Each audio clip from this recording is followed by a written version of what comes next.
ॐ सोमनाथाय नमः।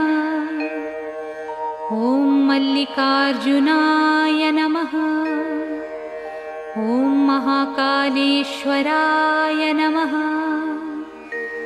ॐ ओंकारेश्वराय नमः। ॐ वैद्यनाथाय नमः। ॐ भीमशङ्कराय नमः। ॐ रामेश्वराय नमः। ॐ नागेश्वराय नमः। ॐ विश्वेश्वराय नमः। ॐ त्र्यम्बकेश्वराय नमः। ॐ केदारेश्वराय नमः।